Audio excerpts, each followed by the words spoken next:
পরীক্ষায় আসার মতো প্রশ্নগুলির আজ নতুন সেট। 1 নম্বর প্রশ্ন, কয়েকটি পজিটিভ অনুঘটকের উদাহরণ হলো manganese dioxide, cupric oxide, ferric oxide. 2 নম্বর প্রশ্ন হলো একটি নেগেটিভ অনুঘটকের উদাহরণ H2SO4।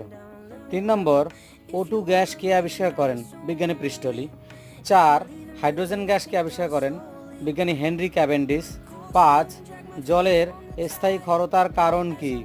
উত্তর হলো জলে ক্যালসিয়াম, ম্যাগনেসিয়াম ও আয়রন ইত্যাদি ধাতুর সালফেট অথবা ক্লোরাইড লবণ দ্রবীভূত থাকে বলে স্থায়ী ক্ষরতা দেখা যায়। 6 নম্বর প্রশ্ন, জলের অস্থায়ী ক্ষরতার কারণ কি? উত্তর হলো ক্যালসিয়াম, ম্যাগনেসিয়াম, আয়রন ইত্যাদি বাইকার্বনেট লবণ এর উপস্থিতি থাকে বলে জলের অস্থায়ী ক্ষরতা সৃষ্টি হয়। 7 নম্বর, কয়েকটি তীব্র অ্যাসিডের উদাহরণ হলো সিট্রিক অ্যাসিড, সালফ্রিক অ্যাসিড ও হাইড্রোক্লোরিক অ্যাসিড। ধন্যবাদ।